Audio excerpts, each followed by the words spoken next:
Warning. This program contains strong language, auditory violence, and mental nudity.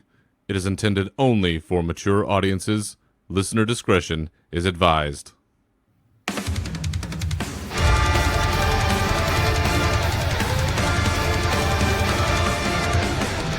Welcome to your uncensored home for World of Warcraft news and opinions. This is Unshackled Fury.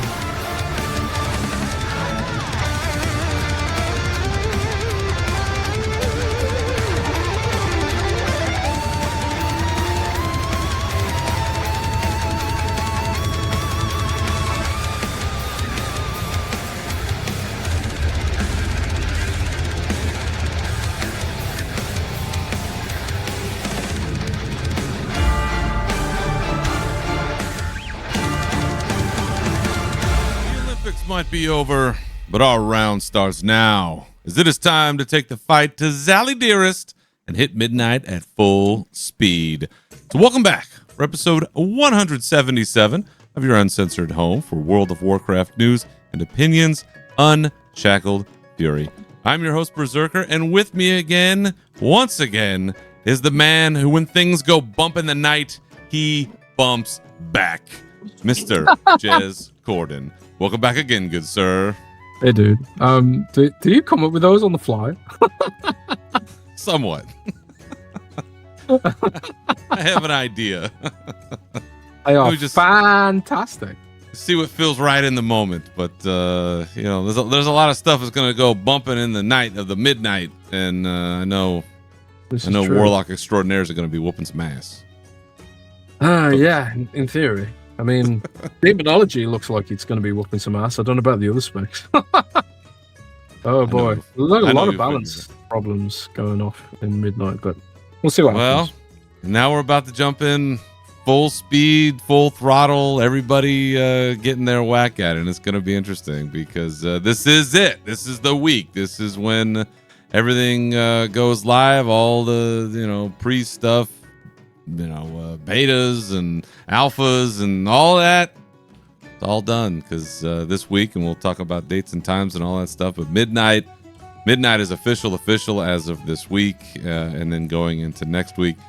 So we're gonna run through a lot of that stuff today, make sure everybody's got the ins and outs on where we're going, what we're doing, some of the major highlights of things to keep in mind as we go. But before we move along into the show, there is a huge contingent of our listenership that are fans of professional wrestling. And there are folks who may or may not follow you on social media. So there may or may not be folks that know that you, just a few short days ago, were at the WWE headquarters, and you sent me some fantastic photos, of which there was one I was very jealous of in particular, as was my son. So before we jump into all the Warcraft goodness, can you tell the good folks why on earth were you at WWE headquarters and what was going on when you were there? Yeah, man. So I was extremely lucky to have been invited by 2K to check out the new WWE 2K26 game. Now, this is I've never played a WWE 2K game before. Like the last wrestling game I played was the SmackDown games on the PS1, I think. Yeah. I think like a lot of people, I kind of bounced off wrestling during the Ruthless Aggression era, I think. Post Attitude era. Like it was weird because I just come right out of my teens and and into that era, and I think I don't know, I feel like all my friends bounced off wrestling all at the same time. Maybe we aged out of it, or maybe it was like, oh, this it's not, I miss the Attitude era. Fell off a little bit. I agree. Yeah, it fell off a little bit, right? So, I didn't touch anything to do with wrestling for years. Like, I didn't have a problem with it. I just sort of just stopped watching it for some reason. But then, again, for some reason, I started watching it again a few years ago. Right around the time, the whole Bloodline storyline was popping off and stuff. Yep. And then it felt like all of a sudden all my friends were watching it again. I don't know if everyone just simultaneously hit a midlife crisis and just sort of. We all came back at the same time. Yeah, we all wanted to come back to our childhood or something. But yeah, I got back into the product, and I suppose like they saw me tweeting about it or something like that, and then they just dropped me an invite, which I thought was completely out of the blue and unexpected. And I thought like this is going to be like a studio visit, because I've done studio visits before where you go and play a game and then they and then you write something about it. But they were like, oh no, this is like a whole like creator summit kind of thing, which they do every year for the games. And I had no idea this was a thing that happened. And then they were like, oh yeah, we need to fly you out to New York, and then you get a bus to Connecticut to WWE headquarters, and the event is there. And I was like mind blown. I was like, oh my god, that's crazy. So but then I still didn't really fully know what to expect. Again, I was kind of expecting the game devs will be there, like studio vids I've done in the past. But no, this is like there was 20 WWE superstars there in total, I think, and Wow. they all like, I don't know if you've seen WWE headquarters, but they've done some events there, like press events and stuff. Yeah, So, like, the new place is awesome. Yeah, like all the sort of lobby, the whole area is like LED screens. So they can change the event layout of the whole building on the fly, which is nuts, right? And so I go in there and it's all like sponsored by Xbox, and because I suppose Xbox has a marketing beats for the game, marketing deal for the game, and there was just all this crazy stuff popping off, and then because it's all LED screens, like the wrestlers, they didn't all come in at once. They like had their entrance music and shit. So like, it was absolutely nuts, man. I've never seen anything like it. I've never been at a press event like that in my life. So extremely privileged. All the wrestlers were very busy. They had interviews every like 5 minutes. It felt like they had to do, and so I didn't really get to speak to many of them. But I had like my interview slot was with Joe Hendry. Yes. And I got to speak to Joe Hendry a bit about gaming, about his thoughts on he's the pre-order bonus for the game, which is, I presume, That's right. crazy for him. I've seen that. Yeah, so that was like just kind of shocking, man. That's so fucking rad. Yeah, you sent me that picture, that selfie of you and Joe Hendry, and I was like, man, he really does appear. You just say his name and shit, he'll show up anywhere. That's impressive. Yeah, that was pretty cool, man. Did you get to meet anybody else? Was it just Joe Hendry, or? It was just Joe Hendry that I met. Yeah. I sort of like, CM Punk was knocking around with the belt, and I was kind of like, man, I really want to pluck up the courage to just go and ask for a quick selfie, but yeah, the dude was like so busy. There just wasn't a good time to do it. But I saw Chelsea Green was there, Trish Stratus was there. Wow. Yeah, like it was so weird. Drew McIntyre was there with the other belt, and yeah, man, it was just crazy. I couldn't believe it. So that's awesome. Yeah, and I'll have some content up about the game. Hopefully next week, tomorrow maybe.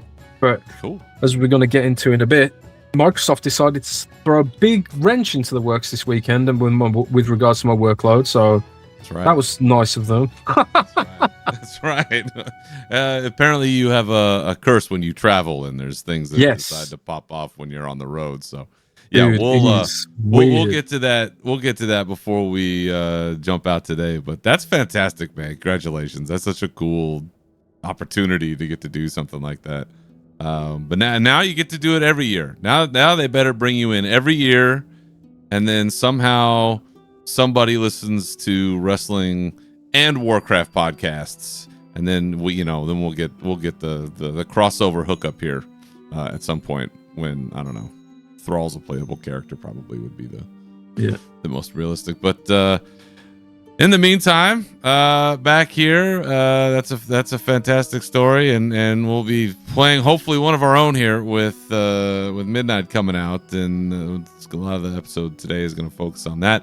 And this is the last episode that we're doing before the expansion launch, and then March is going to be a little nuts. So just for housekeeping purposes, Jez, if I recall correctly, like you're on vacation sort of the first half of the month. I'm on vacation sort of the second half of the month. So the crossover there and the timing is going to be a little wonky. So I think I have a solution in place. I think Jez and I have kind of figured out where we can reconvene at the end of the month. So we'll probably get something there right at the end, right before the start, or at the start of April. And then I may have a solution in between here and there that should work out pretty good. So coming out of the launch and seeing what we've seen so far, I think I might have something good for the folks. So appreciate everybody's indulgence and patience while we work on that. But Jez, Lord knows he needs a vacation, and I don't know if I've needed one as badly as I do right now. But I will take any time I possibly can to go back to the islands and spend some time with my Maui brethren. Live, Laugh, Lore, mentioned it on the last episode. Friends of ours, they went out with episode 200 over there, Jen and Allie. And if you haven't given it a listen, I usually plug these things because it's sort of big in our little Warcraft podcasting space. But I really want to draw attention, even if it's a little uncomfortable. The commentary and the statements that Jin makes about himself and the reasons why that show is ending, I think, are really important for people to hear. Self-reflection, self-care, those kinds of topics, really powerful stuff. And I think it took a lot of guts for Jin to say a lot of the things that he did in that episode. So I plug these things anyway because they're my friends, and I was on episode 199 and we had a good time, and now they're done with 200. But there was something in that final episode I think is really worth hearing. So if you haven't checked it out, please do. Now, metal album of the week, Jez. I think I got a good one for you this week. I'm curious to hear what you might think. This one, is going back a little ways. So from June of 2004, I have the album Battering Ram by the band Iron Savior, German power metal band Iron Savior. And they are kind of out of the way, but just to give you a little insight into who they are. Iron Savior, this is very high level concept here. The name of the band in their own mythology is the name of a gigantic vessel in the orbit of the planet Earth. It is controlled by an immortal human brain, the Bio Unit, which is hooked to a mighty computer system that carries out its orders and controls the vessel's daily routine. The Iron Savior was built and designed by the ancient civilization of Atlantis to defend itself against the deadly threat of the so-called Alliance. And that's just a little bit about the band and where it came from and its many albums that it has had. But Battering Ram is one that has come across my purview quite a bit. The lead title, Battering Ram, Tyranny of Steel, Break the Curse, HM Powered Man, which is Heavy Metal Powered Man. I don't know why they shortened it to just HM. It's just a good, solid power metal album. And albeit they are a German power metal band, but it is all in English. So if there's no language barrier, if that's a potential challenge. They also have an album called Megatropolis with a fantastic song about the Omega Man. If you ever saw the movie or the remake I Am Legend or any of that stuff, it's a fantastic rendition of that classic tale. But Jez, have you ever heard of German power metal band Iron Savior? I have not, I'm afraid. Okay. I have not. But I was listening to a German metal band in the car coming back from the airport. I don't know if you've heard of Electric Callboy. One more time? Electric Callboy. No, haven't heard that one yet. So they had quite a viral hit song recently with what's the genre now? It's like a J pop metal band. Oh, okay. You might have heard the song because I think they used it in the WWE actually. For one of the events. But yeah, they're sort of like comedy kind of metal, comedy techno metal. Not very serious. They're hilarious, absolutely hilarious. Also in English, and just epic. So if you don't mind a bit of humor in your metal, definitely check out Electric Callboy. Man. Well, there you go. Once again, you're getting 2 for the price of 1 around here. We're between Jez and I, we're expanding all of your metal repertoire by 1,000-fold every episode. But for this week, Battering Ram, Iron Savior, check it out. And what was it? Electric Pool Boy. What was it? Pool Boy. Okay. The name sounds weird, but I promise you, give him a listen. They're okay. Hilarious. There you go. There's your other one. The music videos are fantastic. Absolutely wild. Oh, even better. Even better. I have no idea what kind of videos Iron Savior might have, but there you go. Check them out. There's your 2 for 1.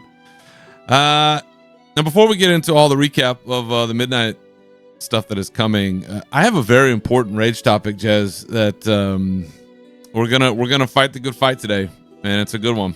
So let's get into it. Let's rage. Now, Jez, I know you have better things to do in your spare time than to listen back to these podcasts that we record. And I know that you trust that I'm doing the right thing when I edit and I put these things together. And I do too. I for the most part, I'll give it a gander on the drive to work, maybe the next day or the day after, just make sure there's no major hiccups that I completely just blanked on. But this past week, or 2 weeks ago, when I was listening to it, I noticed something kind of odd. In that, now when I record and you record and we make this magic, the cinema that we make, I don't create chapters for this. This is just one long, beautiful recording that you have to listen to the whole way through if you want to get all of the juicy goodness that we put out there into the world. But it seems the AI has struck once again, because if you listen to this on Spotify, on Apple Podcasts, there's chapters. I did not make any of these chapters. I did not give any of them a title. Maybe there's a toggle for these things. I'm too old to learn about these things. I don't want to know. I just want it to stop. But here's what I figured out is, Jez, we could just say anything and it's going to come up with whatever the title is going to be. And that is dangerous because I never know what I'm going to say. I mean, you're probably a little more sure about what you might say. But definitely not. We could say anything like, this segment of the show is all about terrible AI. AI is terrible. AI, please stop naming these chapters and putting titles on these chapters of this podcast. Please leave them alone as they are, unadulterated, uncut, and AI is awful. Now, I wonder how they're going to title this. That's what I got to figure out is how they're going to title this. But little did I know, Jez, we are fighting the AI fight, just not even by choice. It's just happening to us. Like it's infiltrated our lives, and you know better than I do the state of AI and what it's doing to the world and to all the information that is given to us. But now, even here on this humble, lowly little podcast, the AI is deciding what the chapters are. And they're deciding what the title should be and what the subject should be and what you should be putting your attention to. That is some scary shit. AI need to knock it off. Have you noticed this on Xbox 2? Is this a thing? Yeah. I like when I was uploading Xbox 2 the other day, I logged into Spotify and noticed that it automatically generated some chapters. Yo. Even though we do the chapters manually usually, but they auto-generate some other chapters. And yeah, like you, I didn't like some of the titles they'd added on there. And it's like, wow, it's funny because it's like, oh, this is supposed to save you time. But it's like, no, this is actually giving me an extra layer of work I need to do now, because now I have to double check that you've actually titled the chapters correctly. That's and right. not just whacking something out of context in there. It's so annoying, man. And Super. like you, I don't know if you can turn it off, and I can't be bothered to find out. So, I don't know, but I just FYI to all the listeners out there and all the people watching on YouTube or whatever, I don't do chapters. I'm not putting them together. I can't vouch for whatever the AI is saying. So maybe the title of this section is Berserker can't vouch for AI. That's fine. I'm okay with that. They can put that title if they want, but God only knows. You know what they're gonna do is they're gonna take the album title for the Iron Savior thing, and then they're gonna make that seem like it blends into this segment, so you just skip over it. Like, no, we can't have any hate on the AI. It's all good. So be forewarned. We have nothing to do with the AI titles on these episodes, so be warned. Caution. Advise. Achtung. Whatever. We're good. All right. With that out of the way, let's jump into our news. Let's talk about Midnight. What we're going to be doing starting this week.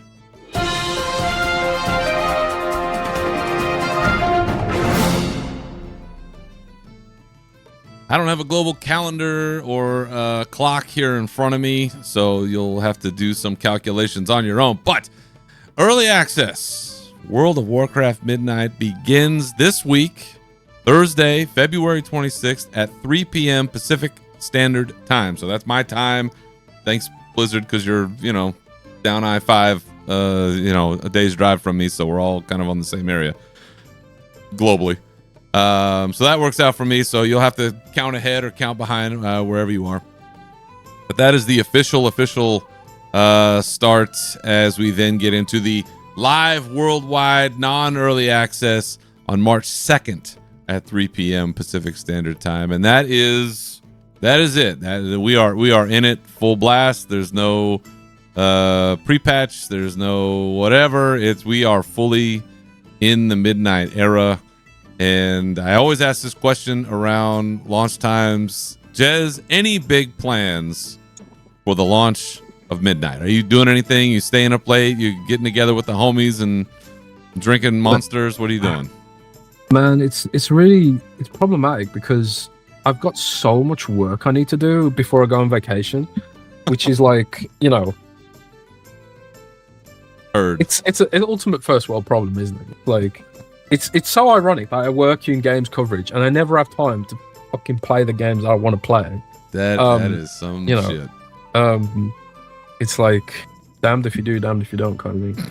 So I desperately just this week is going to be grind, do as much as I possibly can of hitting my work backlog. So I've got as much of a clean slate as possible going into Midnight. But the problem is, it's also GDC, the Game Developers Conference, and Microsoft has a new CEO, and they're going to be announcing like strategy changes or whatever. So it's like, I just know that week's going to be a shit show. Oh boy. And not for me at work. I know it's going to be like, I'm going to be trying to play and trying to have fun, outside of work hours, obviously. And then it's going to be like, something's going to drop, and it's going to be like, you got to get back on this, and then go on vacation, and I stupidly planned the vacation, completely forgetting Midnight was launching that week. So I'm going to end up falling behind my guild, and then I have to catch up, and they're all going to be raiding, and I'm going to be like, damn, it's going to be a disrupted thing, I guess, for me. But, again, first world problems, isn't it? But yeah, that's my plan is chaos, pure and unadulterated chaos. Unfortunately, that's the word of the days. Word of these times, chaos. Yeah, I also did not. Well, the vacation was planned before the launch date was announced. I mean, we kind of had an idea, but the planning on this was bigger than me. I will, however, at 3 p.m. on Thursday, be in a doctor's office. Having a procedure done. So when everybody else, I guess, is going to do some leveling, I will be lying in a chair having needles and other things put in me. So I'll be having a good time. But hopefully that evening, should everything be fine, the homie Rommel and I are going to kick it off and get some playtime in. And then I do work from home most of the week, so I don't know, maybe Friday and the weekend is going to get a little more time, but whatever we end up doing, it's going to be the journey to level 90, our new level cap. So we'll be getting up there again. Those of us that have been around, we've been there before. We'll be getting there again now that we've had some squishing and some climbing back up in the leveling. So where do we start? What do we do? And that might be one of the most apropos questions at the start of any expansion. For us, this time around, we are going to be starting our journey in Eversong Woods. We've seen the cinematic. We know some shit's going down at the Sunwell. I think our understanding is that's kind of where we jump in. Is like we're jumping into that battle. The Void Storm's over the Sunwell. Shit's going down. We're going to be jumping into that, and then from there, it's going to be choose your own adventure time. So we have a few different options here, starting in Eversong Woods, which has had a huge overhaul. I should enunciate on that. Formerly Eversong Woods and the Ghostlands. Ghostlands not a thing now. Dreadscar, all that stuff. All that's fixed up. Eversong Woods has this very light infused kind of vibe to it now. Maybe even a little too light infused. Maybe a little, that might be a little too much. I wonder if something's going on there.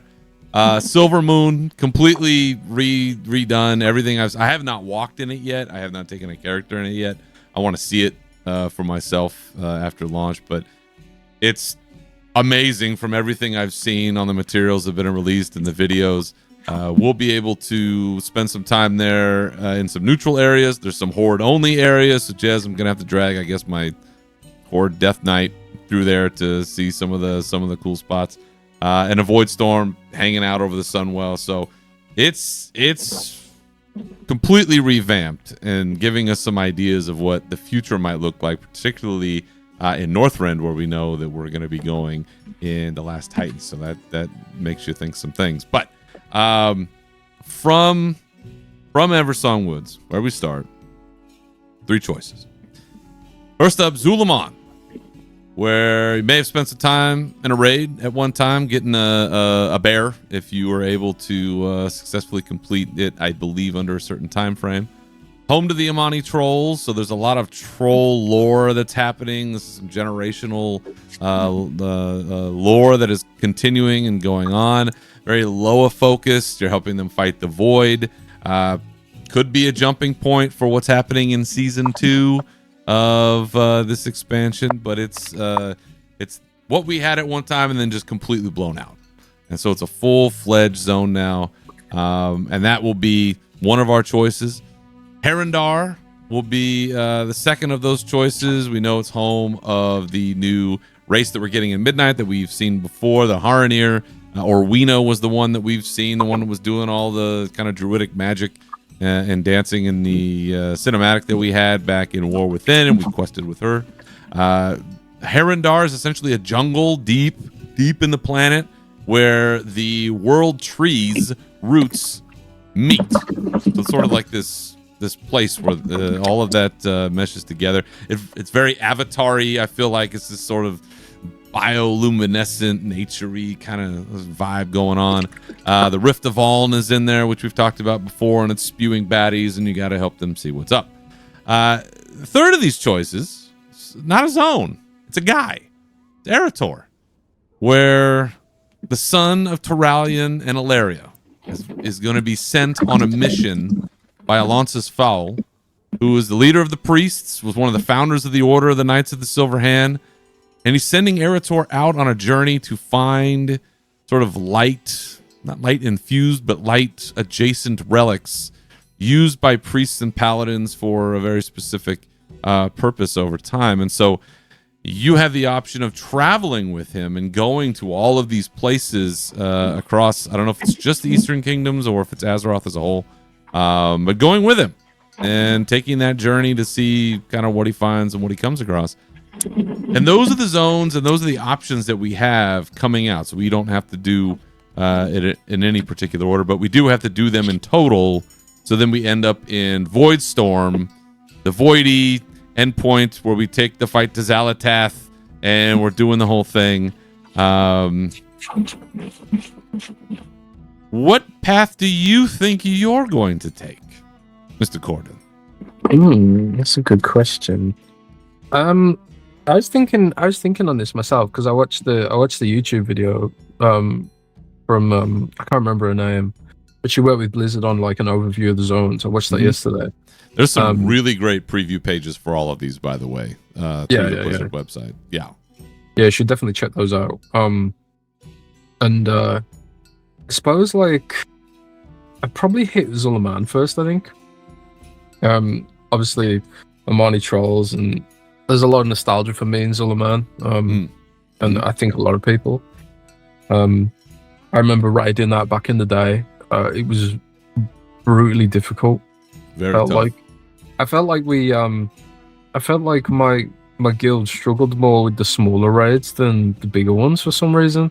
Mm-hmm. I don't know why, but it did often feel like, the Zul'Gurub and Zulaman and some of those 10-man kind of raids, Karazhan as well. Felt they were more difficult than the main raids sometimes. I think what it was hard to get the class balance right back then with the 10-man group. Maybe I don't know. Yeah, but anyway, I'm looking forward to seeing what they've done there to change some of that stuff. I haven't done Zul'Man since forever. I haven't experienced any of that raid, even on transmog runs. I haven't been back there at all. And I might go back there this week before the new version, just so I can see what's changed and what's different when it drops. I think you're already locked out of them. Oh really? They're already locked out? If you try it, because the map has been updated, so if you try to go up that way, it says you're entering a midnight zone and it portals you out. Yeah, fair enough. Because I tried. I tried yesterday. Zulamon's is a good option, I think, for those of us that have been around a long time, because there is definitely some carryover from stories that we've played through in the past. Erator's Journey is probably the one that grabs me first, and there's a very specific thing about it that I'll get to in a minute that makes me say that, but again, I typically don't level alone. So it'll be... I've got some feelings about Erator's Journey. Yeah? Yeah, because what are they? I don't like the concept of them having a whole leveling experience that's kind of just reused old zones. I kind of feel like if you're going to do that, actually remaster the zones, because it's going to be jarring going from a modernized version of some of these other zones that have had a proper revamp. Mm-hmm. And then with Erator, we're going to be going back to presumably zones that haven't been touched in maybe over a decade in some cases. So I'm kind of nervous about how that'll pan out. Or not nervous, that's probably aggressive, but I just I'm kind of worried that it'll feel jarring and come off as I don't want to say lazy, but it already feels like this expansion has sort of fewer zones, I suppose, coupled with the familiarity of the zones. I'm hoping doesn't make it feel small. And I'm someone who I haven't really touched the beta because I don't want to be. I want to feel it. I want to play it when it's finished and polished. Same. And I learned that lesson in the Burning Crusade Friends and Family Alpha. Because I was very lucky back in the day because there was in Ye Olde Goon Squad. you know the podcast Yogscast? I do. Before Yogscast existed, they had a guild on the Venture Co server in Europe called Ye Olde Goon Squad. I was in that guild. That's right. Back in the day, before, yeah. And going. Oh man, I can't remember what I was talking about now. Lost my train of thought. But talking about playing an alpha and wanting to that's right. Yeah, finished. There was someone in Ye Olde Goon Squad who I can't remember if they were a GM or their friend was a GM, but they got the entire guild access to the Friends and Family Alpha, or at least some of us. Wow. And the Friends and Family Alpha was it was literally supposed to be for devs. It wasn't That's even a huge supposed to deal be, back yeah. then. Yeah, it was. It was, it was crazy. So I remember going to Azure Mist Oil because I made a Draenei. The first thing I did was I made a Draenei, and I can't remember if that was because Blood Elves just weren't available yet or something. But I went to Azure Mist Oil as a little noob 19-year-old, and it was really cool and exciting, but everything was broken, and a lot of them, everything was those little placeholder cubes and stuff like that. Mm-hmm. And I was kind of it kind of ruined it for me. And a lot of people have this nostalgia of going through the Dark Portal for the first time. Well, the first time I went through the Dark Portal, there was no music, there was no textures. Oh, that's not the same. yeah, it really ruined it for me. And again, it's like a first world problem, right? And you know, to be complaining about something like this, but it put me off for life doing betas and experiencing them before they're actually finished. Like now, I just want to like these days. I really just want to experience it when it's actually done. You know, Yeah. So that's why I haven't touched a Midnight beta at all. So maybe my fears about it feeling sort of ham-fisted or not fully finished or not fully tooled up and just making it feel like, you know, that we're playing for an expansion of the rehashed content. Maybe those fears are completely unfounded, but I suppose I'll find out myself when it all goes down, right? It's definitely different, right? And we haven't had anything like this before. And that's sort of my first question. Is if you think about the questing through a zone, that's a lot of goddamn quests.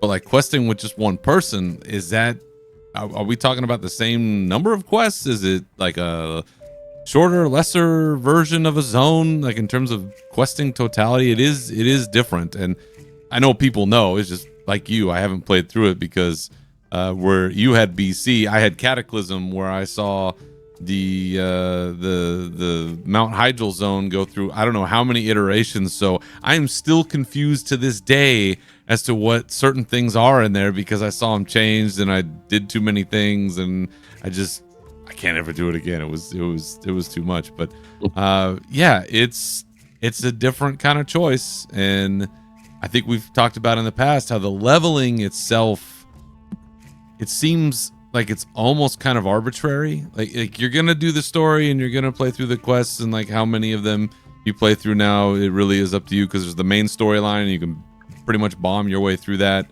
And I think you could level just doing those or just a few side quests or something like that. So it's not as central as it was at one time, especially in the older versions of the game. But yeah, it's arbitrary is the right word, man.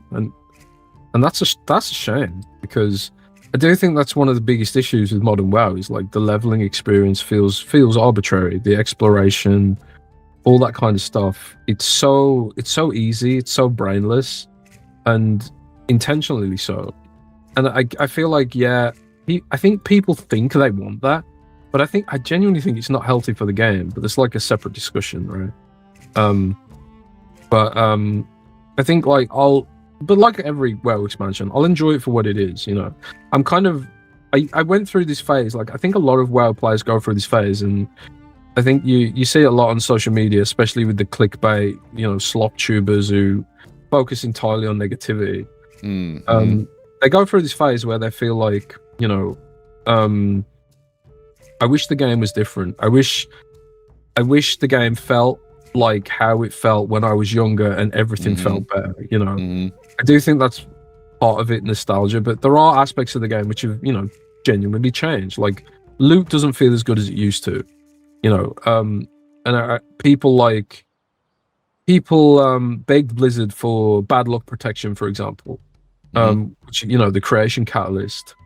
And I remember getting my judgment spolders from Chromagus back in the day, you know, on killing the Thorian. And it's like a canon life moment for me getting this shit. But like I just made like a mage on a whim, you know. I bought the Midnight Collector's Edition. Not Midnight. Was it Midnight Collector's Edition? Yeah, well, whatever. I bought one of the Collector's Editions and I had an upgrade token. So I upgraded my mage, and you know, I used the feature, so like it's on part of the problem, right? But it's like that kind of like you think you want things, but then it actually doesn't feel good. So I used the token to instantly get a level 80 mage. And then I've gone through Twilight's Hammer, Twilight's Blade, endgame catch-up gear system, and then I've got 8 creation catalyst thingamabobs just because, you know, the character's new and I haven't used them yet. So, and it's the end of the season, but you know, being able to get an instant level 80 and then get the full tier set in like a couple of hours, you know, it's kind of like it's like one of them. You think you want it, but man, it doesn't feel good. It feels wrong. It feels like I've cheated. I didn't earn anything. And if it's there, I'm going to use it because, you know, human beings are kind of hardwired for hyper optimization, right? But it's like the famous tweet from the Doom team where they're like, you control the buttons you press. Yeah, I did press those buttons to get that experience, but at the same time, it's like the leveling experience in Modern WoW is not compelling enough to make me want to do it anyway, you know, because they've made it that way. So, you know, I know what awaits me is the easy gear, getting it in the most hyper optimized kind of way, and, you know, something's lost, you know. It's not necessarily the game's fault.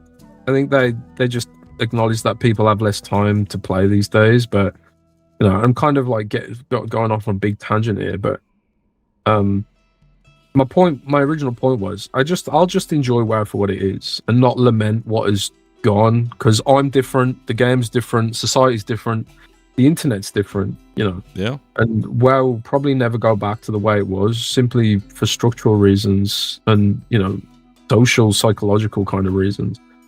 You can blame me. I'm the kind of casual that you know they're sort of catering to nowadays. It was like, listen, he doesn't have 70 hours to level up. He's got, you know, a handful of you know, hours a week to do a thing. And it's weird though, because you think that, but how many hours in a month do you actually put into WoW, and how much of the time that you spend in WoW is actually like doing meaningful content, you know? I don't want to get into like a philosophical debate about this because we're here all night, and I know you're pressed for time. You've got a birthday party to go to, but it is an interesting debate that I'll like think about. I think about this a lot because I am someone who's, you know, I used to I raided like the most hardcore I've ever raided was Ulduar tier. We were pushing server firsts. I was trying to get server first firefighter and Yogg +0 in 10 man. And I was raiding like 5 days a week, sometimes 7 days a week to try and get this. Jesus. You know, so I've ridden that wave of playing super hardcore and doing. I think we did get server first firefighter or like server second, something like that. Wow. It was killing firefight, like the firefighter hard mode Mimiron, right, where all the fires spread all over the room. Getting that like server first or server second, I can't remember what it was. It was one of the most amazing experiences in my life.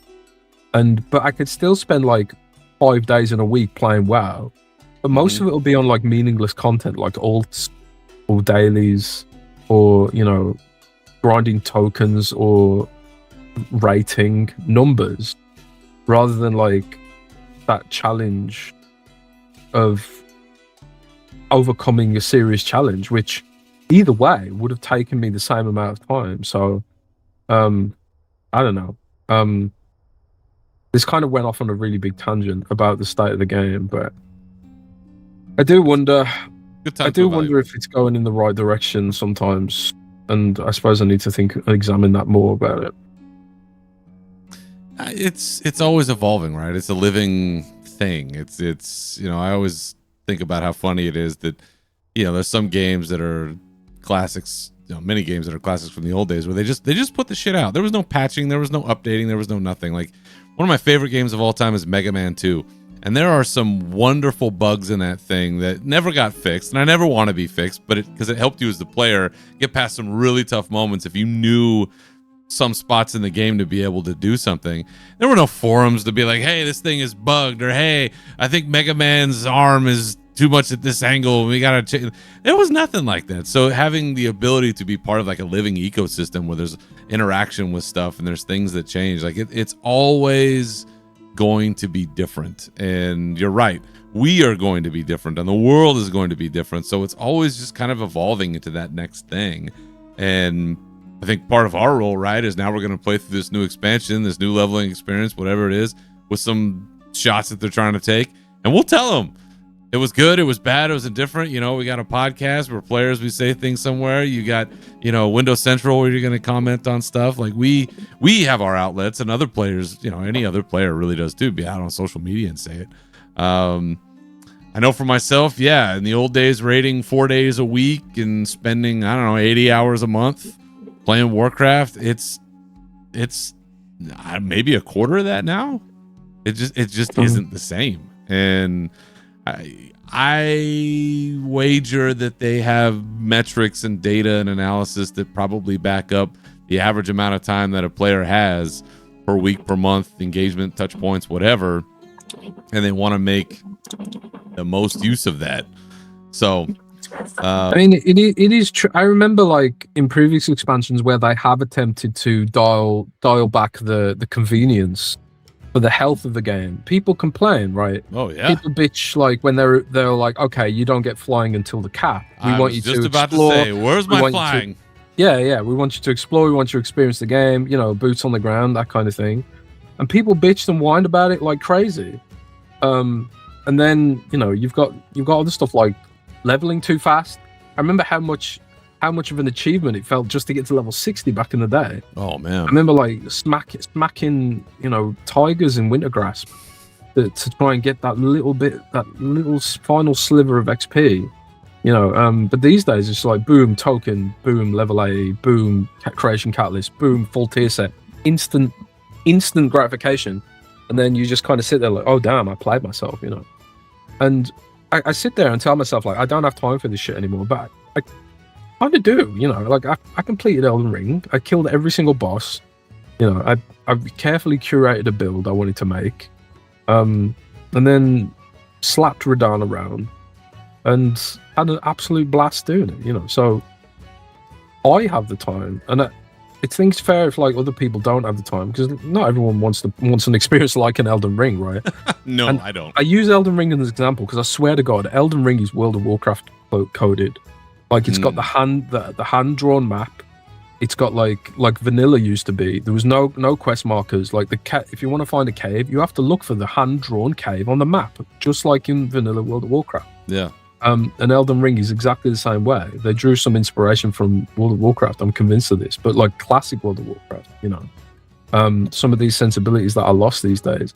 So when I do come into Midnight, I do think about some of this stuff. Is like, is this just going to be, you know, an arbitrary kind of feeling experience where they are focused too much on the data these days, and the whining on Twitter, and, you know, the sort of the sensibility that people say they want things, but then it's actually not healthy for the game or healthy for their actual experience. I don't know. But that's kind of the concern I have for what Midnight's going to feel like. Valid questions. Yeah. Valid questions. Yeah, it's we're in the middle of a trilogy. I think I've said this before. It does feel like the energy is a little bit different because we knew what was coming sort of already. And housing, which was sort of the next point I had on the agenda anyway, was, you know, that very much is the face of this expansion. I mean, we can talk about Xal'atath, we can talk about the leveling, we can talk about whatever else, but this is 1000% the housing expansion, and it is everywhere, and it's everything. And listen, I spend a fuck ton of my time playing, fucking around with my house and making stuff and doing things, and, you know, being in places I haven't been in for, you know, talking about running old shit, you know, to get something that I'm like, oh, you know, that would be really cool to add onto this thing or that thing or whatever. And this is a feature that I never gave a fuck about, never thought I'd want, and now here I am. So even running quests and doing things while I'm leveling, I'm sure I'll be looking out for, like, oh, where is this thing that I can get and add to my collection of crap? You know, it's just they've already got me, Jez. It's already a done deal. So yeah, we'll have continued housing stuff as we go. I'm sure it's going to be everywhere. There's going to be vendors everywhere. There's going to be rewards for stuff. You know, it's very much going to be encoded into just about everything we do. We do have some new dungeons and raids. We've got 8 new dungeons with 4 leveling, 4 max. Magister's Terrace. That's a name that I haven't heard in a long time. Windrunner Spire, Den of Nalarak, and Murder Row. Those are your 4 leveling dungeons. Mysara Caverns, Nexus Point, Zenus, I think is how we say this. The Blinding Veil and Void Scar Arena are your max level dungeons. Typically, I don't do dungeons more than I absolutely have to while leveling. I think there's some probably still in, like, Shadowlands I'd get a an achievement for having finished the first time. Are you much of a dungeoneer at all? Oh, I love me a dungeon, man. Okay. You know, I'm a Mythic Plus guy. Oh, that's right. But I tend to just do them once while leveling because I know I'm gonna, you know, grind the fuck out of it when it comes to Mythic Plus. Yeah. But yeah, I do like the dungeons. I think the dungeons have been pretty good overall for quite a while now. They look cool. There's some good previews that Blizzard have put out for the individual zones, and they link up in each zone which dungeons they have. So those look pretty interesting. And then to what we were just talking about, raids. We got 3 of them this time around in season 1, but the release schedule is a little bit different.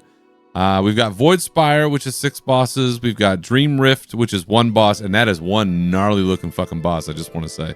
And March on Keldanos, which has 2 bosses. And here is your release schedule. So the first batch of raids does not come out till March 17th. So early access, not early access. You still got a couple weeks to do your thing and get in there.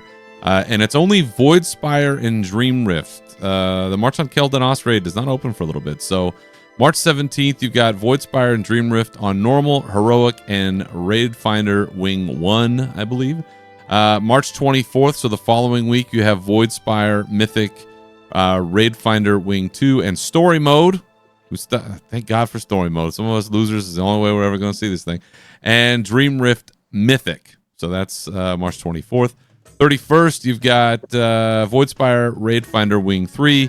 And then finally, March on Keldanos opens up. So that's the end of March in normal, heroic, and mythic. I think we've been told that this is because of the way that the story plays out. You can read into that however you want. And then on April 7th, March on Keldanos, Raid Finder, and Story Mode. So then I'll be able to finish it. So, you know, Jez, maybe I'll see the end of it before you on Mythic. I don't know. I guess it all depends on how this plays out.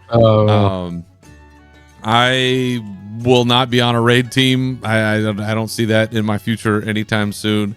I do look forward to being irritated through Raid Finder and then finally in Story Mode when I got to see the stuff I got to see. Because I have a feeling some of the stuff going down in Keldanos is going to be nuts.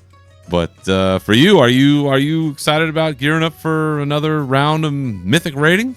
Yeah, man, I love it. I don't raid Mythic. I raid heroic. Oh, usually.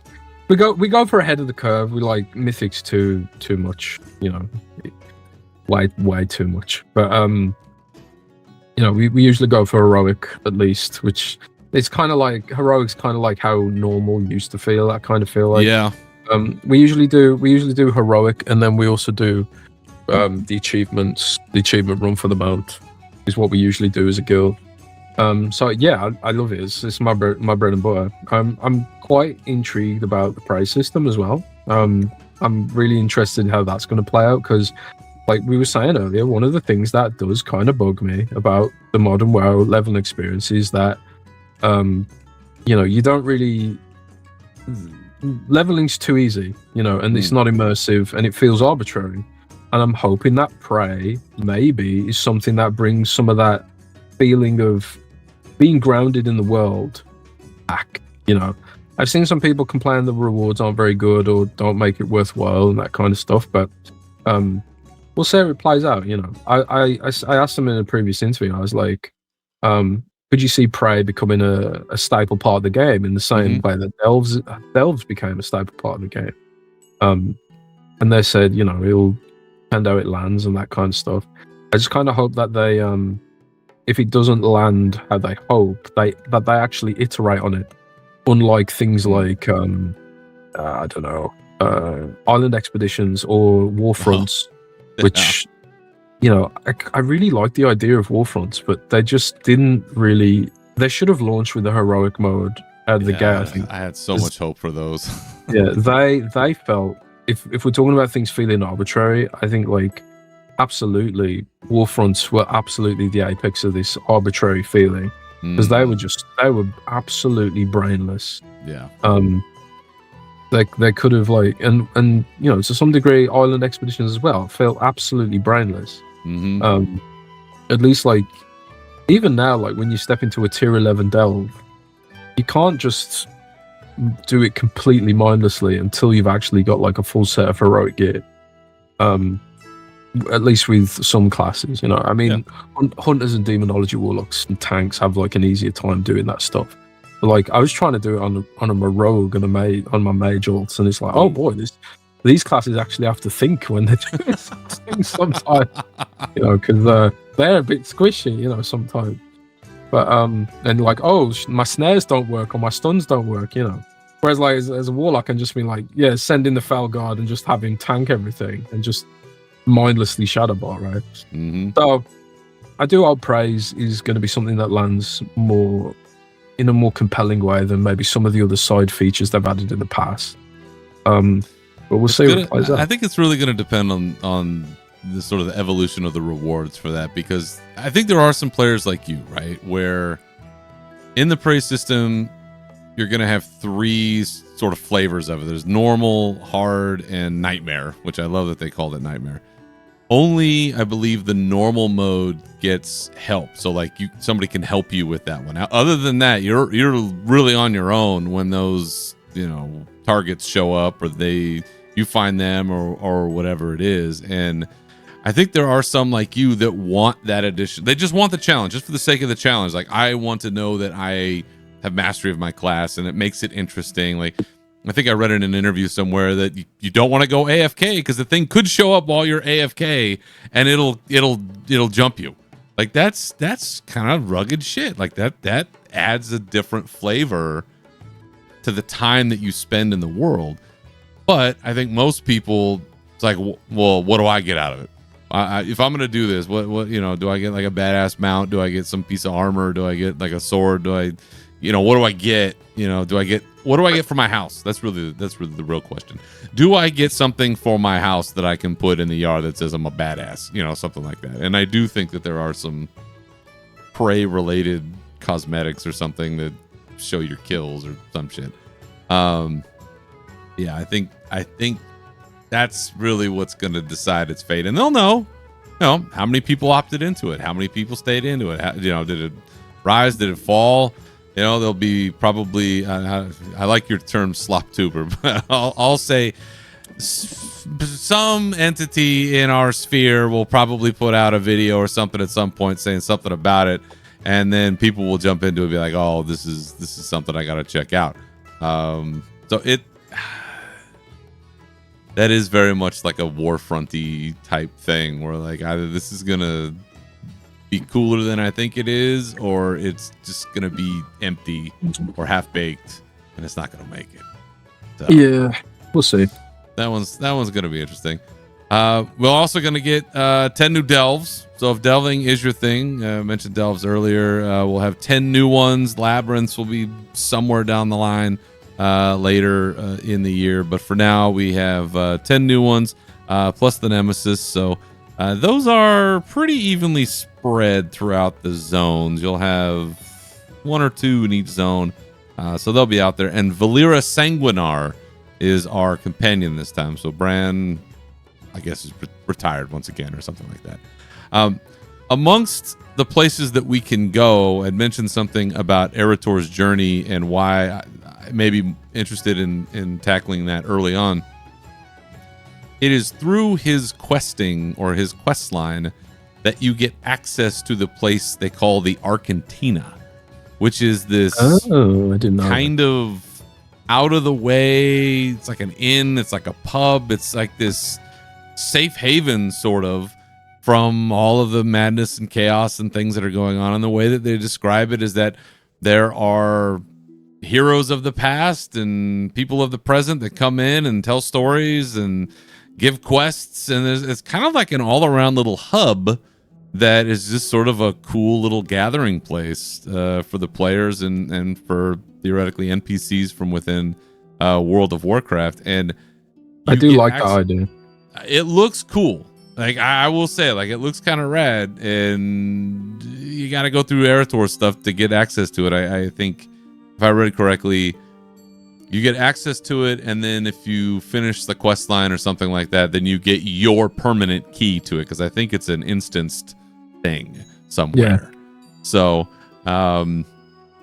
again, it's a cool spot, and if there are things coming in and out of there that heroes of the past, that perks my ears. Like, okay, well, who and what are we doing? And we get to hang out with some folks maybe we haven't seen in a while. That'd be rad. Bolvar, what are you doing? Come and swing that mace and tell me a story about how you got that armor and that mace, because I still don't know, and I would love to know. Maybe one day they'll tell us, Jez. PvP wise, we don't talk a lot of PvP on this show, but in case you're interested, there is a new battleground called Slayer's Rise, which is a fucking badass name. And if you don't have Rain and Blood playing while you're entering that place, I don't know, something's wrong. Training grounds, there's also going to be some PvP training grounds. I'm going to give it a try, Jez. I don't know if that's actually going to get me to actually PvP more, but I'll give it a shot. If nothing else, just to come back here and talk about how I got my ass kicked by AI. Once again, AI coming after me, and that's just probably the story of our lives from now on.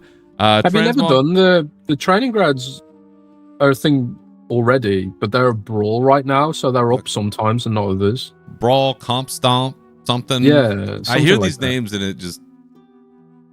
I've done it before. It's really easy. Is it? Yes, it's comp stomp. You stomp them into the ground. It's super easy. I got stomped. Not me getting stomped. Huh? No, it's them getting stomped. Okay. The AI is dumb as hell. So okay. Unless they make it a little bit more challenging, I don't think it's going to help people train for PvP. But yeah, I have stepped into battlegrounds sometimes. Usually, what I do is, if there's a version of a tier set that I want that looks cool from getting the epic PvP set, I will go for it. But I really think what they need to do for PvP, for the health of PvP, is take the gear out of it. They need to normalize people. I think they need to normalize player strength and flood PvP with cosmetics instead. There needs to be I think what there needs to be, this is what I would do. I would add unique slots that require PvP, like whether it's a backpack slot or a Libram slot. I remember back in the day they said they wanted to add Librams for paladins and they never did. Yeah. Or like a totem slot. I know like Taurens get totems now through like a toy or something, and orcs get the flag on their back from a toy. Like every class should have like a class oriented slot, and that could come from PvP.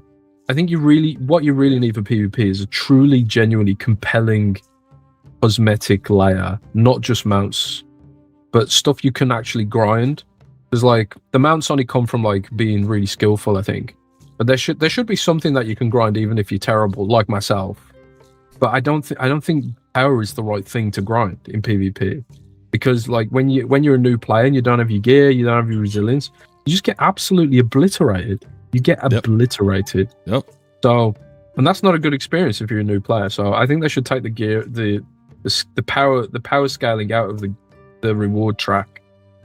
But I don't know. It's a completely different discussion, right? I think there's some merit to this.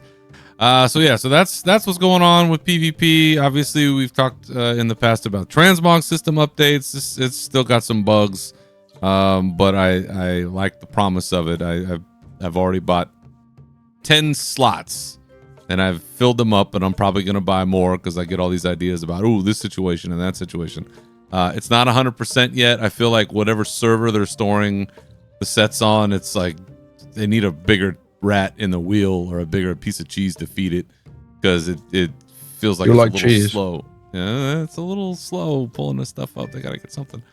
And then the new leveling experience is out there, and it's getting, I think, mixed reviews. Jez, you don't seem to think it's quite the solution just yet. I think on that side of it, but it's terrible. We'll see how they keep iterating on it. But that in a nutshell, like, one of my friends has literally just come back to the game, and they do the new leveling experience, and I had to explain every step of the way. Like, if you require like a PhD to learn how you play a game, something's gone wrong. I think like they're still throwing too many systems at players, and trying to speed them through the game. And what they should be doing is slowing things down, letting them learn piece by piece, and not just thinking like, oh, we need to get people into endgame as soon as possible, because that's where they get addicted. It's like, no, immerse them first, slowly, and gradually introduce them to endgame. Like, but again, a completely another discussion on the health of the game. I'll probably write about that soon, because the new level experience is not good. It's still not good. Power of the pen, baby. It's mightier than the sword. Still is, at least until AI takes it away. Yep. So there you go. There's your Midnight out of the chute, and obviously more to come. And we've talked about the roadmap. Plenty more coming in 2026. But that is what's coming this week, and we'll be in Midnight, fast and furious. And Jez, for you had a really good interview recently with Maria Hamilton and Jay Huang. If I pronounce that correctly. Yep, and I did see some information from your interview floating around in various parts of the community. I'm not going to accuse you of clickbait, because you only ask good, thoughtful questions, and people just pick out what they want.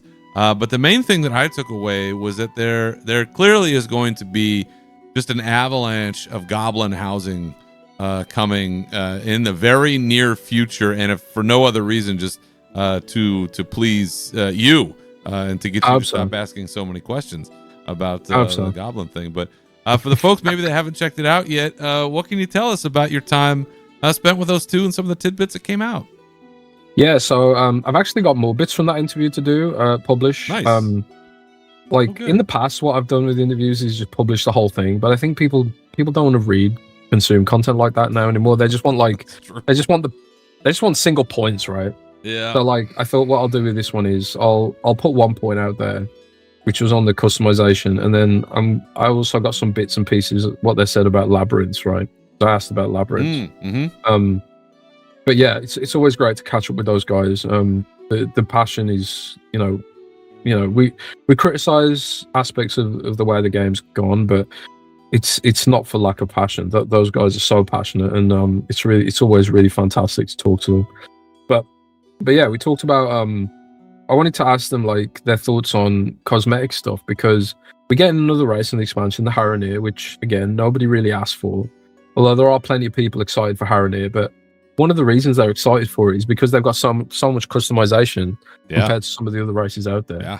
And I kind of feel like they could have achieved that excitement by servicing the races they've already got. And instead of doing that, they've now added more technical debt to the game, technically.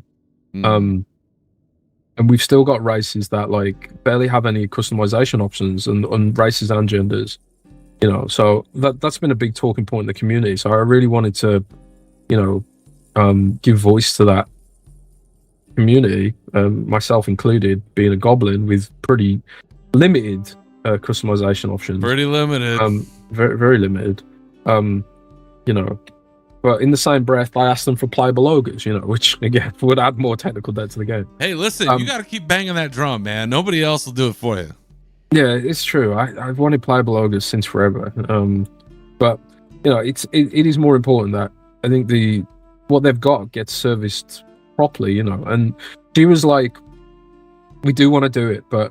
And she was like, "In the past, we've done it in a piecemeal way, and we've done it in mid-season patches where." We've added a bunch of cosmetics here and there for certain races where it made sense in the story." And she was kind of implying that when they come back to do another pass on this, it's going to be as part of a big effort, a big sort of concerted effort in the vein of it almost sounded to me like it would be a headlining feature of an expansion, that it's oh, now every race has been modernized, refreshed with 100 new customization options per race. I'm just throwing a number out there. I don't know. But one of the things I also asked was about the glyph system. And one of the reasons I asked about this, and I've actually back-channeled this bug, the glyph system is causing bugs now because it's been so neglected. Oh, man. One of the and if anyone listening to this is a Warlock player, you need to disable, and this isn't very, I don't think many people have realized this, but you need to disable the cosmetic glyph to have cosmetic soul shards on your character, because one of the new talents Warlocks got was these floating eyeballs which shoot shadow bolts, right? But the problem is, if you've got the glyph for floating soul shards, which you might have seen players floating around, it overrides that talent, and the eyeballs don't shoot any shadow bolts. So you are losing a ton of DPS by having that glyph attached, because the glyph replaces the eyeballs that shoot shadow bolts. Oh, that's random. Because Blizzard has obviously forgotten that this glyph exists when they were implementing this talent, and the eyeballs float in the position where the glyph is supposed to be, right?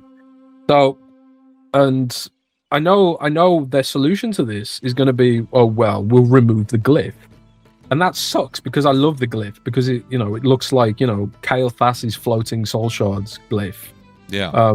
It looks awesome. So, and also another bug. They gave frost mages their water elemental back, but it's not the same water elemental that they had previously.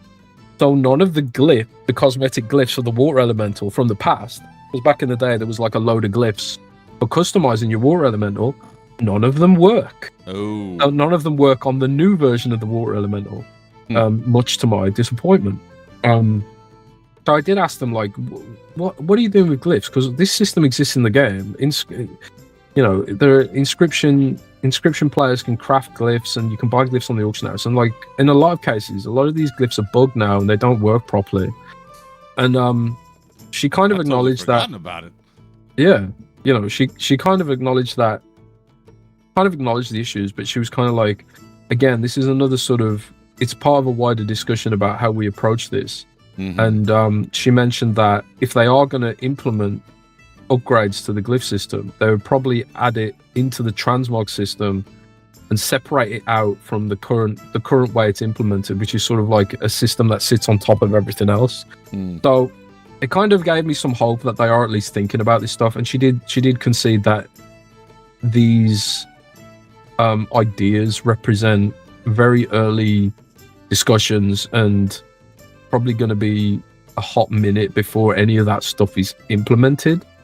But yeah, at the very least, they're starting to genuinely think about some of this shit, and hopefully we see some of the fruits of that either in the Last Titan or maybe the expansion after that. We'll have to wait and see. That'd be good. Well, for those of you that haven't checked it out yet, go over to Windows Central, check out our man Jez.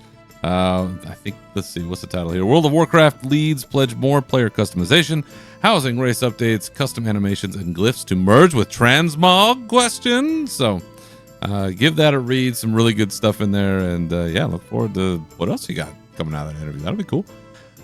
Before we get to our Q&A here at the end of the show, there was, as you have already mentioned before, Mr. Corden, there was a seismic shift up at the top of the Xbox leadership pyramid, with Phil Spencer being a name that I know, and now he is out along with somebody else. And forgive me, I don't have a lot of firsthand experience with any of these folks. So given the ecosphere that we are now part of here, what can you tell us about what has happened, who replaced them, and what that might mean for us?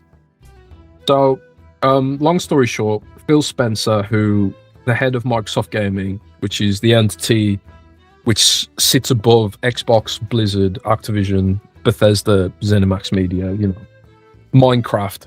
Like the way Xbox is structured organizationally, it's like the Microsoft Gaming is the trading entity, and then Xbox, like the hardware, the ecosystem, the first party studios, like games like Forza, Halo, Gears of War.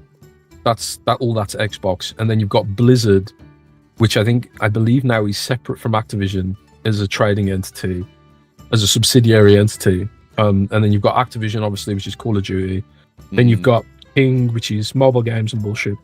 And then you've got ZeniMax, which is Fallout, Elder Scrolls, Wolfenstein, Doom. And then you've got Minecraft, which is its whole separate thing as well. So, and then you've got some other probably bits and pieces. Microsoft Casual Games is another, like that's Solitaire, which by the way is much, much bigger than you think, probably. But Microsoft Solitaire is a fucking huge game. I had no idea, but it is a really big game. Okay. So that's sort of like how it works. And Phil Spencer was the CEO of all of that, overseeing like all of the operations and the way they were sort of, you know, handling business over there at Xbox and Microsoft Gaming all up. So with Phil Spencer being out, you know, I think for Blizzard specifically, I don't think we will see any negative impact on Blizzard specifically, because Blizzard's something that's growing, and you know when you are sort of like a publicly traded entity,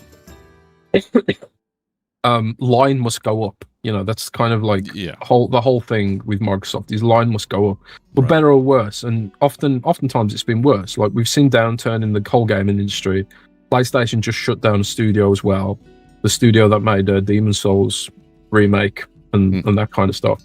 So, you know, there is upheaval, but I think as insofar as Blizzard itself, I think they're very insulated from any potential restructuring issues that may arise from this new regime, because they are growing. So, like, as long as you're growing, you're probably all right.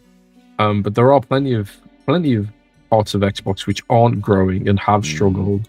You know, some of the smaller studios like Double Fine, which made, you know, Psychonauts games, and then like some other studios like Compulsion that made a game called South of Midnight, which, you know, didn't do very well, and they don't have a legacy of content which is selling.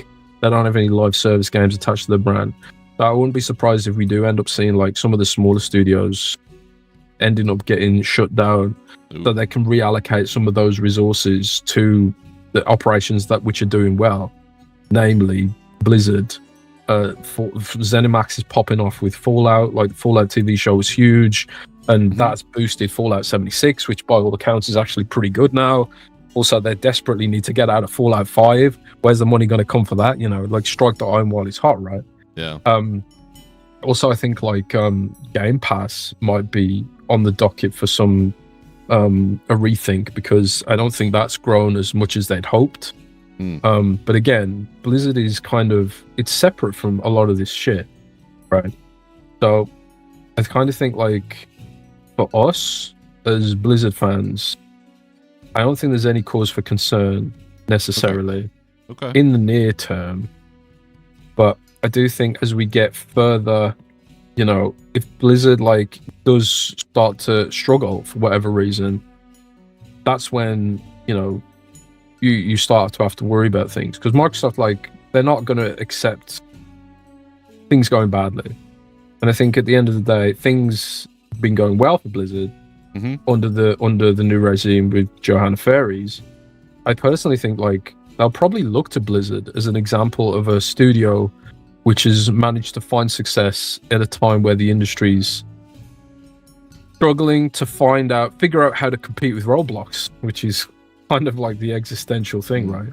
Roblox is bigger than PlayStation, Xbox, and Steam combined, which is insane.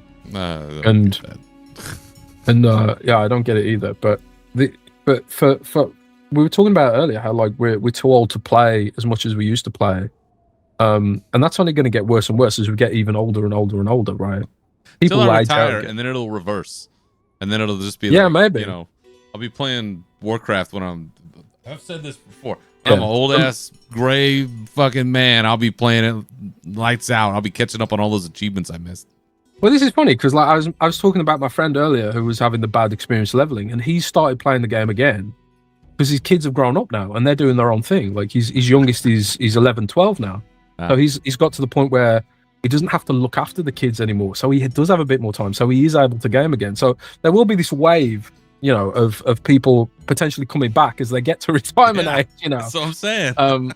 But you can't think like that about the future of your business. You have to think about what the next generation wants and what they look like. How do you get a Gen Z or a Gen Alpha person into World of Warcraft? It's not a likely thing, right? Usually it happens via indoctrination via the parents, right? You know, grind these iron ores for me, 5-year-old. True. Whoosh. But otherwise, kids think, you know, these games are for old people. You know, they're for, you know, consoles are for old people, and I just want to play on my phone, or I just want to play Roblox on my shitty PC and all that kind of thing. So Yep. the new person that's coming in, she comes from Meta, and she made Facebook Messenger. That's her claim to fame. Oh boy. And also Instacart.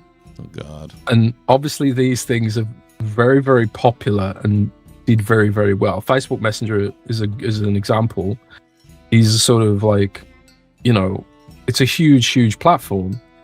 She knows how to hyperscale platforms and messaging systems. And like, one thing I think they will look at as a strength within the Microsoft ecosystem is Battle.net. The fact that I can just chat with a friend who's playing Overwatch or Diablo from World of Warcraft. That is the Roblox system, you know. And I don't know why can't I chat to someone playing Halo or someone playing Call of Duty or Fallout 76 or any one of these other games? And I know like Xbox has its messaging system. If you press like Windows key and G, and you can bing up Xbox chat, and then you can chat with people who are playing other games within the Xbox ecosystem if they've got a gamer tag. But it's like, it's slow, it's clunky, and why can't I just press enter and start typing? Yeah. It's that kind of like immediacy that I think the people that are running Xbox now, and I love Phil to death. He's a great dude, and he's been incredibly supportive of, you know, me and Windows Central, and, you know, to be honest, us at the podcast, you know.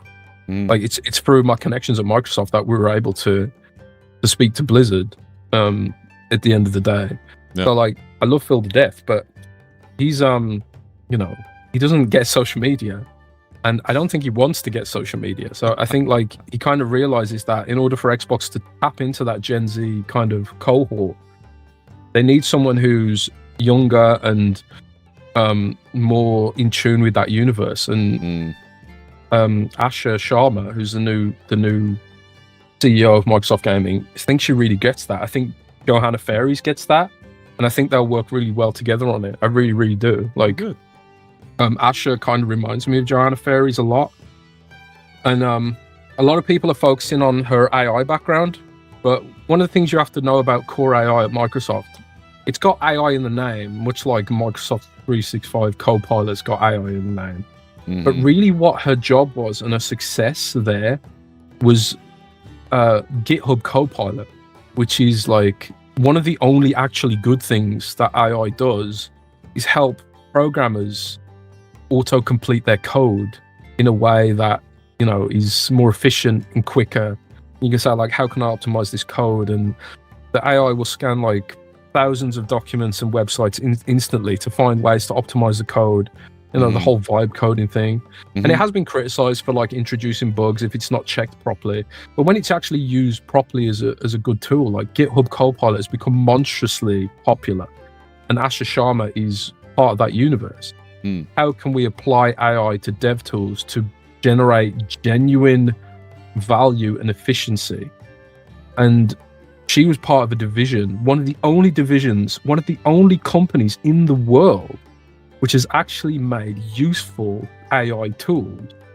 And we're not talking about like OpenAI's bullshit, like slop factory, like Sora, that whole like social network they made where you can just auto-generate videos. Like that is just completely useless. Yeah. She wants to make things that are actually useful. And I think that's why they've given us so much leeway here and they've promoted her this way, because she actually worked to make something out of this technology that actually is generating real revenue. So I think like her thing will be like, how can we actually use AI in a good way here, not to replace humans? Like one of the things that I think AI could be used for example, is in CompStomp.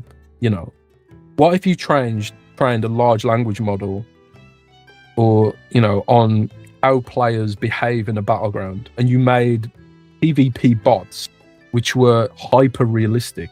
You know, that's one way I kind of think like AI could be used in a good way.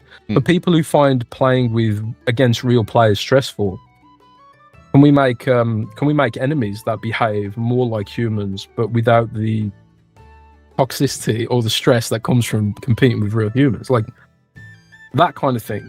Yeah. But that's the optimistic take. It could be terrible.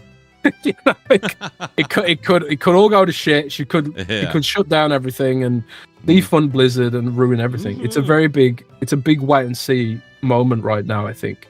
Yeah. But you can either choose to be cynical about it and, you know, listen to YouTubers who have a vested interest in being cynical for clicks and money, or you can just be like, well, I'm just going to sit back and not panic about it and just wait and see what happens, because it could be good, it could be better, you know, it could be terrible. But all we can do is wait and see. And you know, I'll be able to judge from afar. We'll trust your judgment as we get closer to that. You can keep filling us in on the success or not of some of these personnel changes. But yeah, we'll keep an eye on what's going on there at the top. And before we head out, we got some great Q&A questions from the community this week. So let's jump into some of those.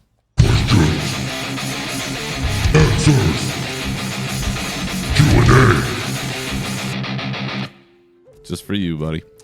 All right, first up, who do you think the first big death will be and why? Coming from Ali on Discord. I'm going to say it's a two for Terralion and Ilaria going to biff it somewhere early, and then that's why we're stuck with Terralion, because now he's out of parents. That's what I'm going to say. Sorry, what was that? The question or my answer? A question, sorry. Who do you think will be the first big death in Midnight and why? Ooh. I'm going Terralia and Ilaria. Both together. Going out. First big death. They got to do some heroic shit to save their son. That's it. I think Ilaria will die. Because she's so fucking annoying. Nah,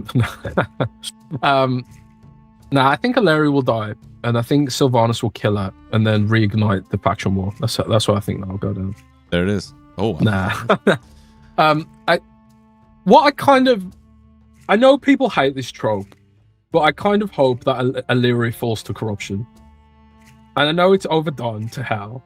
It's possible. But it feels, with her, it just feels right, for me at least. Yeah. Because she is so headstrong. And if you've read the book and you've read some of this stuff, she's always been this sort of like reckless as hell, like even more reckless than Sylvanas. She's always been incredibly reckless, and I kind of feel like it makes sense for her to fall to corruption more so than any of the current characters. I personally think. For sure. So I think she will probably die, or like you say, Terralion will get killed, and that'll be what sends her over the edge.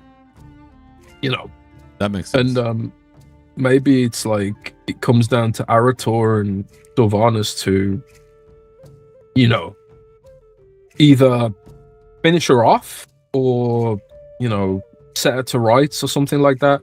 Yeah. Because I kind of feel like there are so many good ways that could go down this route, I think.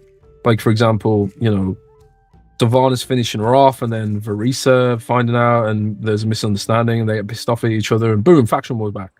Or, you know, I don't think the faction war's coming back, but I do think like that there's so many opportunities here to create conflict and drama, like deep conflict and deep drama with Terralion, with the weird dynamic that exists between Terralion, Illyria, and Arator, Verisa, and Sylvanas, because it is kind of going to be their family story.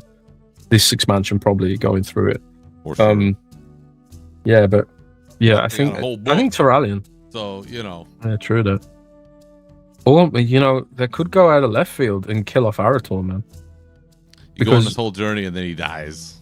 Well, that's the thing. Like, that'd be it. I'm gonna spoil a 30-year-old game now. You may or may not know that in Final Fantasy VII, a main character dies in that game. You not know? Never played. No. Okay, well, I'm not going to spoil it then. I'm not going to spoil it for you then. but it's one of the most notorious and impactful gaming deaths in history. Oh. And the reason why it's so impactful, because the whole game acts like that's a main character. This character has a full set of levels, a full set of tools and spells they can learn as they level through the game. However, you were never going to get to that level because the character dies. The character is built up as if they are part of the game and they're going to be there through to the end, both from like a story perspective and a systems perspective. Now, for me, if I want to make something so impactful, killing off an Arator, just as he's got like a new model, he's got like all these story beats, he's just had a book and all that kind of stuff. That would be a shock. It would be unexpected, it'd be out of left field, and it would be way more impactful. But people don't expect that to happen because he's had a new model, they've invested in his character and built him up. And you just sort of automatically assume there's no way they could kill off this guy for reasons that exist outside the story. But what if they did kill Arator? Kill off Arator, make Illyria go nutso. Xal'atath kills Arator in a gruesome way, like rips him in half, and all his blood and intestines are coming out. Maybe not like that, but you know what I mean. And then Illyria goes nuts. She kills Turalyon, and then Varisa and Sylvanas have to kill Illyria, and then GG. That's how I do it. Pretty good. That's how I do it, bro. That's a good answer. One more question because I am running short on time, so apologies. We'll get to the rest of these questions, I promise, next time. But follow-up question to this, also from Ali on Discord. Story-wise, which zone are you most excited for and why? I think I already mentioned Zul'Aman. But I'll let you answer this one more because I rambled on in the last one. Honestly, I have always really liked Silvermoon. And I know it's like Eversong Woods, okay, like that's the zone. But I have spent so much time. One of my favorite times in Warcraft was when Isle of Kel'Danas was like, that was our dailies, and that's where we were spending a lot of time up there doing stuff. And I still have very fond memories of hanging out up there and running stuff with the homies. And you know, I had a great time, great memories, and I love the zone. And you know, being an Alliance person, you know, you always felt like kind of an infiltrator, and you know, you got to go into Silvermoon for some things, but I never really spent a lot of time there. So to be in that area, to be in that zone, the zone looks amazing, just from some of the previews. But to be in a Silvermoon and to see sort of the updated version of it and get to wander around a little bit, hopefully they've made it a little more. Well, I know that they've made it a little more like usable because they've also put out, Blizzard has just like a blog post about Silvermoon and all of the shit that's in it now. Like they have all the guides and where things are, markers and labels and all sorts of stuff. It's a full-fledged city now, and it does give you hope. You know, they talked about maybe doing that for Orgrimmar or for Stormwind, and nostalgia aside, that would be kind of badass because the way that they've treated it, it's awesome. And so I am excited to see that, to be back in Kel'Danas, be around the Sunwell, fond memories of all of that area. So some shit's gonna go down, and it's probably gonna suck at least at some point, but really excited to go back there and see that. So yeah, that's my answer. But that's a good answer. Zul'Aman for you then? Yeah, I mean, I want to go back to Zul'Aman. I want to see, you know, the changes. I want to see the new updated Amani lore. I mean, I love the idea of playable, you know, Amani as well. I really think, like, if it was me, I would have done, like, Aranir for Alliance, Amani for Horde as races. But, you know, hindsight 2020 and all that. Ting. But yeah, Zul'Aman, like, just for nostalgia's sake, I suppose. But I'm also really intrigued about the Haranir zone because I'm intrigued that it backs onto Eastern Plaguelands, which obviously, if you go to Eastern Plaguelands at that end, it's all mushrooms, right?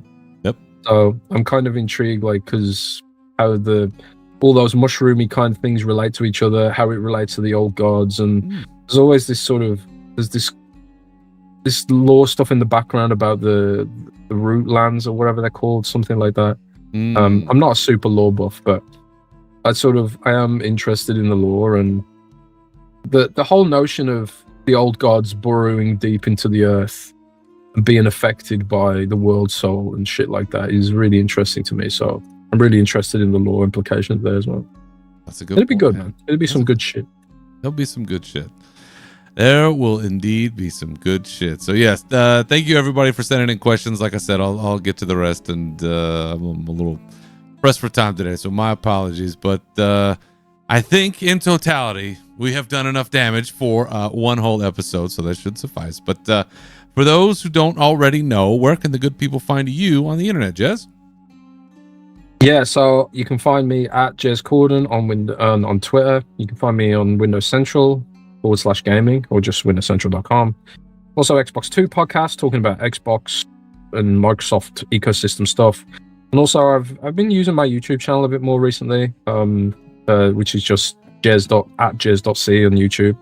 I did a live stream there yesterday, which did pretty well, all about the layoffs, not layoffs, the retirements from Phil and co. So yeah, if you fancy that, come and check it out. I also streamed World of Warcraft while doing it. So I was grinding. I'm grinding Undermine, man. I'm grinding Undermine like crazy. Trying to get Goblin fence post, man. It's a lot of work. I can't just buy them with gold like other races. I've got to grind. That's right. Yeah. That's right. Yeah. All right, we'll be sure to check out our man over there, and my thanks to all of you for watching and listening. And remember, you can always follow me and this show on Twitter at Berserker Rage and Unshackled_Fury, on Blue Sky at Berserker and Unshackled Fury, as well as on YouTube at Unshackled_Fury. I personally do not have a cool YouTube like Jez does. You can also join our Discord, links for which are in the profile of the show on Twitter and on our website, unshackledfury.com. Feel free to contact the show with your questions, comments, or otherwise through any of those resources, or email us at unshackledfuryshow@gmail.com. And you can find the show wherever you get your podcasts. So once again, thank you for listening. Remember to keep your swords wet and your banners high, and have a great time leveling in midnight. Farewell.